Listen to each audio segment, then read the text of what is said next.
നിശബ്ദമായ യുദ്ധപ്രഖ്യാപനങ്ങൾ. പശ്ചിമേഷ്യയുടെ ആകാശം ഇന്ന് വെടിയുണ്ടകളുടേതല്ല, മറിച്ച് അദൃശ്യമായ തന്ത്രങ്ങളുടേതാണ്.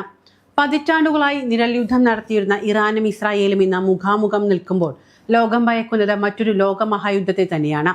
പക്ഷേ ഈ യുദ്ധം വെറും മിസൈലുകൾ തമ്മിലുള്ളതല്ല. അത് വിശ്വാസ്യതയുടെയും ചതിയുടെയും അതിജീവനത്തിന്റെയും പോരാട്ടമാണ്. ബെഞ്ചമിൻ നെതന്യാഹു എന്ന രാഷ്ട്രീയ തന്ത്രജ്ഞന് പിണഞ്ഞ അബദ്ധങ്ങൾ ഒരു വശത്ത്, അമേരിക്കയുടെ മാറിക്കൊണ്ടിരിക്കുന്ന താല്പര്യങ്ങൾ മറുവശത്ത്. ഇതിനിടയിൽ തങ്ങളുടെ കരുത്ത് തെളിയിക്കുന്ന ഇറാൻ ഒരു ഭാഗത്ത്. ഇസ്രായേൽ പ്രതിരോധ സേന ലോകത്തിലെ തന്നെ ഏറ്റവും ആധുനിക ആയുധബലമുള്ള സൈന്യമാണ് എന്നാണ് പറയപ്പെടുന്നത്. അവർ ഗാസയുടെ മുക്കിലും മൂലയിലും ബോംബുകൾ വർഷിച്ചു, തുരങ്കങ്ങൾ തകർത്തു. പക്ഷെ ഒരു സൈനികൻ തോക്ക് താഴെ വയ്ക്കുമ്പോൾ ആ പോരാട്ടത്തിന് പിന്നിൽ ഒരു രാഷ്ട്രീയ ലക്ഷ്യമുണ്ടാവണം. അവിടെയാണ് ബെഞ്ചമിൻ നെതന്യാഹു എന്ന മിസ്റ്റർ സെക്യൂരിറ്റിക്ക് പിഴച്ചുപോയത്. സൈനികനും രാഷ്ട്രീയക്കാരനും തമ്മിലുള്ള പോര്. സൈന്യം ആവശ്യപ്പെട്ടതെല്ലാം ചെയ്തു, പക്ഷേ രാഷ്ട്രീയ നേതൃത്വം പരാജയപ്പെട്ടു. ഈ വാചകമാണ് ഇസ്രായേലിന്റെ സൈനിക കേന്ദ്രങ്ങളിൽ നിന്ന് ഒരു മുഴക്കമായി മാറിയിരിക്കുന്നത്. സൈന്യത്തിന് കൃത്യമായ ഒരു എക്സിറ്റ് സ്ട്രാറ്റജി, അതായത് യുദ്ധത്തിൽ നിന്ന് പുറത്തു കടക്കാനുള്ള വഴി നെതന്യാഹു നൽകിയില്ല. ഹമാസിനെ നശിപ്പിക്കുക എന്ന അപ്രായോഗിക ലക്ഷ്യം മുന്നോട്ട് വെച്ചപ്പോൾ അതിന്റെ രാഷ്ട്രീയ പരിസമാപ്തി എന്തായിരിക്കുമെന്ന് അദ്ദേഹം ചിന്തിച്ചതുമില്ല. ഇത് സൈനിക ഉദ്യോഗസ്ഥർക്കിടയിൽ വലിയ അതൃപ്തിയുണ്ടാക്കി. സൈന്യം പിടിച്ചെടുക്കുന്ന ഭൂമിയിൽ ആര് ഭരണം നടത്തുമെന്ന ചോദ്യത്തിന് നെതന്യാഹുവിന് മറുപടിയില്ലായിരുന്നു. പ്രതിപക്ഷ നേതാവ് എയർ ലാപ്പിഡ് ഇതിനെ ഒരു നയതന്ത്ര ദുരന്തമെന്ന് വിളിക്കുമ്പോൾ ഇത് കേവലം ഒരു രാഷ്ട്രീയ വിരോധമല്ല. ഇസ്രായേലിന്റെ ചരിത്രത്തിൽ ഇത്രത്തോളം അന്താരാഷ്ട്ര തലത്തിൽ ഒറ്റപ്പെട്ട ഒരു കാലഘട്ടവും ഉണ്ടായിട്ടില്ല. അമേരിക്ക നൽകിയ ബ്ലാങ്ക് ചെക്ക് പോലും നെതന്യാഹു ദുരുപയോഗം ചെയ്തു എന്ന് വാഷിംഗ്ടൺ ഇപ്പോഴും വിശ്വസിക്കുന്നുണ്ട്. ഹമാസിനെ ഇല്ലാതാക്കാൻ പോയിട്ട് ഒടുവിൽ ഹമാസിനോട് തന്നെ ചർച്ച നടത്തി വെടിനിർത്തലിൽ ഒപ്പിടേണ്ടി വന്നത് ഇസ്രായേലിന്റെ നയതന്ത്ര പരാജയമായിട്ടാണ് പ്രതിപക്ഷം കാണുന്നത്. പൊതുജനങ്ങൾക്കുണ്ടായ വിശ്വാസ തകർച്ചയാണ് എടുത്തു പറയേണ്ട ഒരു കാര്യം. തെരുവുകളിൽ ഇറങ്ങുന്ന ആയിരക്കണക്കിന് ഇസ്രായേലികൾ ചോദിക്കുന്നത് ഒന്നാണ്: എന്തിനായിരുന്നു ഈ യുദ്ധം? പറഞ്ഞു വരുന്നത് ഹമാസ് യുദ്ധത്തെക്കുറിച്ചാണ്. ബന്ദികളെ തിരികെ കൊണ്ടുവരാൻ കഴിഞ്ഞില്ല, ഹമാസിനെ തകർക്കാൻ കഴിഞ്ഞില്ല, വടക്കൻ അതിർത്തിയിൽ ഹിസ്ബുള്ളയെ പിൻവലിക്കാനും കഴിഞ്ഞില്ല. ഈ തിരിച്ചറിവ് ഇസ്രായേലിലെ സമൂഹത്തെ രണ്ടായി വിഭജിച്ചിരിക്കുകയാണ്.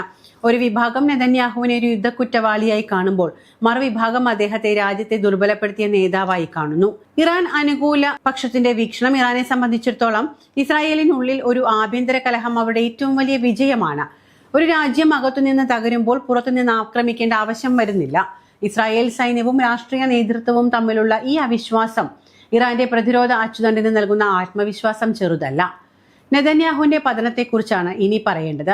ഒരു രാഷ്ട്രീയ അബദ്ധത്തിന്റെ കഥ. ഇസ്രായേലിന്റെ ചരിത്രത്തിൽ ഏറ്റവും കൂടുതൽ കാലം അധികാരം കൈയാളിയ വ്യക്തിയാണ് ബെഞ്ചമിൻ നെതന്യാഹു. പക്ഷേ ഇന്ന് അദ്ദേഹം സ്വന്തം രാജ്യത്ത് പോലും വിചാരണ നേരിടുകയാണ്. ഗാസയിലെ ആക്രമണമോ ഇറാനെതിരെയുള്ള വെല്ലുവിളിയോ ഇസ്രായേലിന് സുരക്ഷ നൽകുകയില്ല എന്ന് അവിടുത്തെ ഒരു വലിയ വിഭാഗം ജനങ്ങൾ വിശ്വസിക്കുന്നുണ്ട്. അത് അവർ തിരിച്ചറിഞ്ഞ സത്യമാണ്. നെതന്യാഹുവിന് സംഭവിച്ച ഏറ്റവും വലിയ തെറ്റെന്താണ്? ഇറാനെ വീണ്ടും സാമ്പത്തിക ഉപരോധം കൊണ്ട് തളച്ചിടാമെന്ന മോഹമായിരുന്നു ഉണ്ടായിരുന്നത്. ഇറാൻ തങ്ങളുടെ ആഭ്യന്തര തകർച്ച നേരിടുമെന്ന് നെതന്യാഹു കണക്കുകൂട്ടി. എന്നാൽ സംഭവിച്ചത് മറിച്ചാണ്. ഉപരോധങ്ങൾക്കിടയിലും ഇറാൻ തങ്ങളുടെ സൈനിക സാങ്കേതിക വിദ്യ വികസിപ്പിച്ചു. ഡ്രോണുകളിലും മിസൈൽ സാങ്കേതിക വിദ്യയിലും അവർ ലോകശക്തികൾക്കൊപ്പം വളർന്നു. ഈ വളർച്ചയെ കണ്ടില്ലെന്ന് നടിച്ചതാണ് നെതന്യാഹുവിന് പറ്റിയ മാപ്പർഹിക്കാത്ത തെറ്റ്. അഴിമതി കേസുകളിൽ നിന്ന് രക്ഷപ്പെടാൻ യുദ്ധത്തെ ഒരു മറയാക്കി മാറ്റിയ നെതന്യാഹു ഇസ്രായേലിന്റെ സൈനിക ധാർമ്മികതയെ പോലും ചോദ്യം ചെയ്യുന്ന നിലയിലേക്ക് കാര്യങ്ങൾ എത്തിച്ചു. ഇസ്രായേൽ സൈന്യത്തിനുള്ളിൽ തന്നെ ഈ ഭിന്നത ഇന്ന് രൂക്ഷമാണ്. രഹസ്യാന്വേഷണ ഏജൻസിയായ മൊസാദിന് പോലും കൃത്യമായ വിവരങ്ങൾ നൽകാൻ കഴിയാത്ത വിധം രാഷ്ട്രീയ ഇടപെടലുകൾ ആ വ്യൂഹത്തെ തകർത്തു കളഞ്ഞു. അമേരിക്ക ഇസ്രായേലിന്റെ ഉറ്റ സുഹൃത്താണ് എന്നാണ് ലോകം കരുതുന്നത്. എന്നാൽ ചരിത്രം പരിശോധിച്ചാൽ അമേരിക്കയുടെ പരമമായ ലക്ഷ്യം സ്വന്തം താല്പര്യങ്ങൾ മാത്രമാണ്. ഗാസയിലെയും ലെബനനിലെയും സംഘർഷങ്ങൾ നീണ്ടുപോകുമ്പോൾ അമേരിക്ക വലിയ പ്രതിസന്ധിയിലാവുകയാണ്. ഒരു വശത്ത് ഇസ്രായേലിന് ആയുധങ്ങൾ നൽകുന്നു, മറുവശത്ത് വെടിനിർത്തലിനായി സമ്മർദ്ദം ചെലുത്തുന്നു. ഈ ഇരട്ടത്താപ്പ് ലോകത്തിന് മുന്നിൽ അമേരിക്കയെ പരിഹാസ്യരാക്കിയെന്നതാണ് വാസ്തവം. വാസ്തവത്തിൽ അമേരിക്ക ഇസ്രായേലിനെ പറ്റിക്കുന്നതാണോ, അതോ ഇസ്രായേൽ അമേരിക്ക യുദ്ധത്തിലേക്ക് വലിച്ചിഴയ്ക്കുകയാണോ? അമേരിക്കൻ തെരഞ്ഞെടുപ്പ് അടുത്തിരിക്കെ ബൈഡൻ ഭരണകൂടത്തിന് ഇസ്രായേലിനെ അന്ധമായി പിന്തുണയ്ക്കാൻ കഴിയില്ല. ഇറാനുമായി നേരിട്ടുള്ള ഒരു യുദ്ധം അമേരിക്കയുടെ സാമ്പത്തിക രംഗത്തെ തകർക്കും. പെട്രോളിയം വില കുതിച്ചുയരും.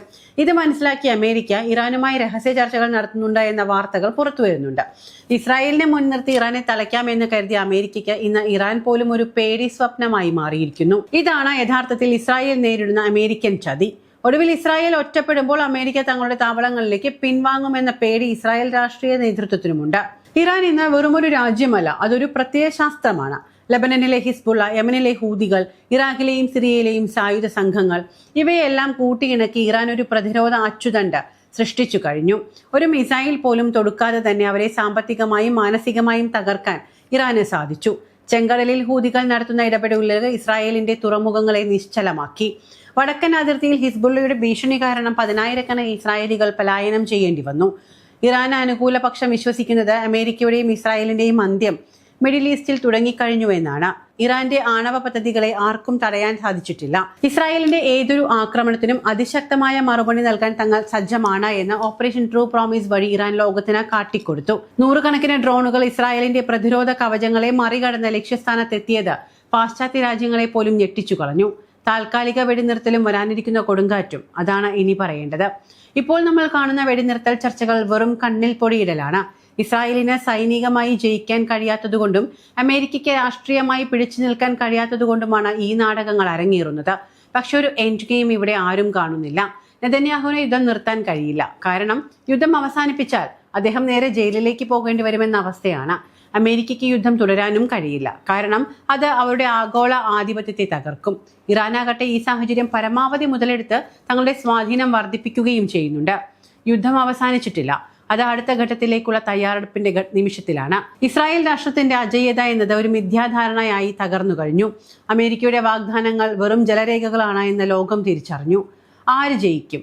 ചരിത്രം എഴുതപ്പെടുന്നത് വിജയികളിലാണ്. എന്നാൽ പശ്ചിമേഷ്യയിൽ ഇന്ന് വിജയികളില്ല, പരാജിതർ മാത്രമേയുള്ളൂ.